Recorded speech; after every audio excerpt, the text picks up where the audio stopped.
आवाज़ की दुनिया के दोस्तों, कल मैं जो आपको बता रहा था कि डॉक्टर ने जब रमेश को कहा कि मैंने 3-4 सीनियर डॉक्टर से कंसल्ट किया है और तुम्हारी जो लाइफ है वो ज़्यादा से ज़्यादा 6 महीने से ऊपर नहीं है, और वो निराश होकर के अपने डॉक्टर के चेंबर से बाहर निकला, वो अपने घर आ गया। घर आने के बाद में वो सोचने लगा उसका जीवन तो बेकार है, अब मैं क्या करूं। घर में आके अपनी वाइफ से, बच्चों से बातें करता रहा। अंदर अंदर वो एक कठोर निर्णय लेने की चेष्टा में था। उसने सुबह 4 बजे वो अपने घर से निकल गया, अपनी बीवी को, बच्चों को सोते हुए निकल के चला गया। दूसरे दिन जब उसकी बीवी ने देखा कि उसका हस्बैंड नहीं है, बच्चों ने देखा कि पापा कहाँ गए, पापा कहाँ गए, अगल वाल पड़ोस में पूछे, बोले रमेश कहाँ, रमेश कहाँ है। दिन भर उसका कोई भी अता पता नहीं मिला। ऐसे करते करते करीब 5-6 महीने गुजर गए। उसकी कहीं से भी कोई खबर नहीं आई। अब उसकी बीबी ने सोच लिया कि रमेश तो कहाँ गया पता नहीं है, क्यों गया ये भी पता नहीं है, तो अब मुझे अपने पैरों पर खड़ा होना पड़ेगा, और मेरे जो बच्चे हैं इसके लिए बाप भी मैं ही हूँ और माँ भी मैं ही हूँ। अब वो घरों में काम करके अपना बच्चों का पेट पालन करने लगी, उन्हें पढ़ाने लगी। ऐसे करके टाइम निकलता गया। एक दिन अचानक डॉक्टर अपने चेंबर में पेशेंट को देख रहा था। देखने के बाद करीब रात के 10 साढ़े 10 बजे थी। वही रमेश अचानक उसके चेंबर में आया। असिस्टेंट ने देखा, बोला कि आप कहाँ थे 3 साल तक, आज आप आए हो। डॉक्टर भी काफ़ी परेशान था आपके लिए। बोले मैं आपके डॉक्टर से मिलना चाहता हूँ। बोले मेरे डॉक्टर से? अरे आपके भी तो वो डॉक्टर हैं। बोला हाँ, मैं उनसे मिलना चाहता हूँ। वो जब चेंबर का गेट खोल के अंदर घुसा और डॉक्टर ने जब उसे देखा, देखते डॉक्टर एकदम आश्चर्यचकित हो गया। बोले रमेश, तुम कहाँ थे? आज तुम्हें, उस दिन चेंबर से तुम गए हुए आज 3 साल हो गए। तुमसे कहा बैठो बैठो बैठो, उसको बैठाया। तुम थे कहाँ, ये तो बताओ पूरी बात। बोले डॉक्टर साहब, आपने जो मुझे कहा था कि मेरी लाइफ 6 महीने है, मैं उसी धर्म संकट में फंसा हुआ अपने बीवी बच्चों को सोता हुआ छोड़ करके उसी दिन नेक्स्ट डे सवेरे मैं 4 बजे घर से निकल गया। बोले निकल गया, वो तो बहुत अच्छी बात है, लेकिन तुम वहाँ से गए कहाँ? बट डॉक्टर साहब, मैं स्टेशन आया, मुझे जो भी ट्रेन मिली मैं उस ट्रेन में चढ़ गया। वो तो बहुत अच्छी बात है, लेकिन तुम आखिर कहाँ पहुँचे? बोले डॉक्टर साहब, मैं बम्बई चला गया। 2-3 दिन तो वहाँ मैं कुली का काम करता रहा। वहीं पे मुझे एक दोस्त मिला। बोले रमेश, फिर बताओ क्या हुआ? बोले मेरे दोस्त की जान पहचान थी 5 स्टार होटल में। वो वहाँ मुझे ले गया क्योंकि मैं कुछ पढ़ा लिखा था। मुझे वहाँ ले गया, उन्होंने मुझे मेरा परिचय कराया। उन्होंने वहाँ पे मुझे एक नौकरी दे दी वेटर की। मैं वहाँ नौकरी करने लगा। फिर बोले डॉक्टर साहब, सुबह से लेकर शाम तक मैं खटता था। रात को 12-1 बजे तक होटल चलती थी, 5 स्टार होटल, वहाँ 24 घंटे ही ओपन रहती है। मैं उसमें इतना गमगीन हो गया, इतना व्यस्त हो गया कि मुझे पता ही नहीं चला कि आपने मुझे कहा था कि मेरी लाइफ 6 महीने की है, और मैं वैसे गुजारा करने लगा। तो तुम्हें कभी तुम्हारे बच्चों की, बीवी की याद नहीं आई? डॉक्टर साहब, मेरे जहन में एक ही चीज़ कौन रही थी, कहीं मैं घर जाऊं और वो मुझे देख लेगी मेरी डेड बॉडी को, क्योंकि मैं हमेशा वही देखता था। उसके बाद में तुम्हें कभी वो महसूस हुआ जब अकेले तुम रहते थे? पर डॉक्टर साहब, मैं इतना व्यस्त, इतना थक जाता था, कि मैं सोते ही नींद आ जाती। नींद आने के बाद में मुझे पता ही नहीं रहता था, न कोई मुझे कोई सपना आया, न मैंने कभी सोचा कि मैं डेड बॉडी को देख रहा हूँ। वहाँ वेटर का काम करता था। बोल हाँ डॉक्टर साहब। बोल तुम बैठो। इसको बैठा के उसने कहा कि 2 मिनट बैठो, मैं बाहर से आता हूँ। बाहर गया, बाहर के केबिन से उसने एक टेलीफोन नंबर मिलाया, लोकल थाने को फ़ोन करके कहा कि इमीडिएट आप आइए। थाना इंचार्ज बोला कि आप कौन बोल रहे हो?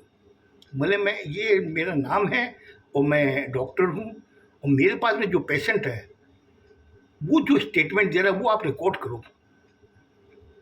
बोले इससे क्या बात है? बोले वो मैं आपको बाद में बताऊंगा, पहले आप आओ यहाँ पर। आ गया।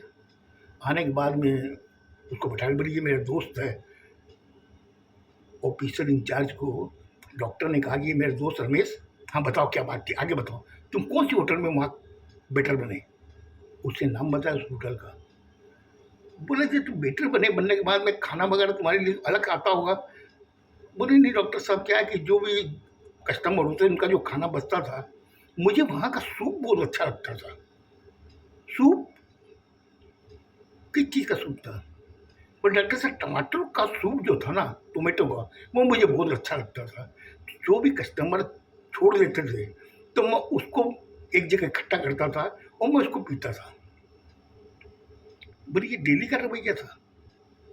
बोले हाँ डॉक्टर साहब डेली का मेरा रवैया था, मुझे बहुत अच्छा लगता, इतना टेस्टी लगता था, बस पूछिए मत। वो ख़त्म हो जाता फिर भी मेरी लालसा नहीं जाती थी वो टमाटो सूप के ऊपर। बोले कि ये और भी कोई पीता था? बोले डॉक्टर तो और का तो पता नहीं, लेकिन मेरी उसको पीने की बहुत ही इच्छा करती थी, तो मैं अकेले में छुपा करके उसको पीता था। बोले अच्छा एक काम करो। बोले क्या? बोले उस होटल का नाम उसने लिखा और बोला वहाँ पे मैनेजर कौन था? बोले डॉक्टर साहब मैनेजर तो ये अमुक नाम है। बोला बहुत अच्छे, कौन सी जगह थी वो? उसने उसकी जगह बताई कि इस जगह होटल है, ये 5 स्टार होटल है। उसने कहा ठीक है, आप तुम जाओ अपने घर, मैं देखता हूँ। पर डॉक्टर साहब आप क्या पूछ रहे हो, क्या जानना चाहते हो? बोले मैं जानना कुछ नहीं चाहता भाई, आज जो तुम बता रहे हो तो वो चीज़ मुझे भी जिज्ञासा हुई, इसीलिए मैंने तुमसे पूछा, और कोई बात नहीं है। उसको रमेश को भेज दिया। भेजने के बाद में डॉक्टर ने थाने इंचार्ज को कहा कि एक काम कीजिए, आप बॉम्बे पुलिस को फ़ोन कीजिए और वहाँ पे इमीडिएट वहाँ पे रेड मारे। तो डॉक्टर साहब क्या बोल रहे हैं? बोले मैं आपको बता रहा हूँ ये बहुत संगीन मामला है, इमीडिएट उनको बोलिए वहाँ पे रेड मारे। बोले आखिर है क्या? बोला आप रेड से मरवाइए। तो वहीं से चेंबर से बैठ के उसने जहाँ पे वो होटल थी उसके लोकल थाने वाले इंचार्ज को फ़ोन किया। बोले मैं कटरा से बोल रहा हूँ और अमुक मेरा नाम है, ये 5 स्टार होटल के अंदर आप इमीडिएट रेड मारिए। बोले बिना सबूत के? बोले मैं आपको बता रहा हूँ कुछ संगीन मामला है। अब साहब वहाँ पर रात को 12 साढ़े 12 बजे उन्होंने मैनेजर को बुला के कहा कि देखिए आपके यहाँ पे रेड पड़ी है, आप कुछ नहीं बोलेंगे, चुप रहेंगे, क्यों नहीं तो आपकी होटल की बदनामी होगी। अब रेड मारने के बाद में वो जब तहखाने में जब पहुँचे तो वहाँ देखा उन्होंने कि इंसान की काफ़ी हड्डियाँ वहाँ पड़ी हुई थी। तो मैनेजर को बुला के पूछे ये सब क्या है? बोले साहब कुछ नहीं है। नहीं कुछ नहीं का मतलब कि तो इंसानों की हड्डियाँ यहाँ क्या कर रही है? काफ़ी उसको धमकाया गया। तब उसने बताया कि यहाँ पर जो भी एक्सीडेंट होते हैं उन डेड बॉडियों को ये लाया जाता है, फिर पर उसके शरीर का जो खून है वो निकाल करके टमाटो सूप में दिया जाता है, और टमाटो सूप में देते यहाँ का सबसे फेमस ही हमारा टमाटो सूप है। इंसानी खून उसके अंदर ये मिलाया जाता है ताकि वो लोग उसको पिए। वो एक टाइप का एडिक्ट हो जाता है, तो आदमी पहले आते ही पहले वो टमाटो सूप मांगता है। अच्छा ये बात है, ठीक है। फिर बाद में उसने उसको फ़ोन किया वापस कल रहा इंचार्ज को कि साहब ऐसी बात है, बोले एक चीज़ बताइए, आपने जो ये बात कही कि वहाँ रेड मारो, और रेड मारने के बाद में मुझे ये सब मिला है, तो आखिर आपको ये कैसे पता चला कलकत्ता में रहते हुए? तब उसने उसको बताया कि जो डॉक्टर के पास मैं बैठा था, वो डॉक्टर ने मुझे बताया कि वहाँ रेड मारी है, बहुत संगीन मामला है। बोले डॉक्टर को कैसे पता चला?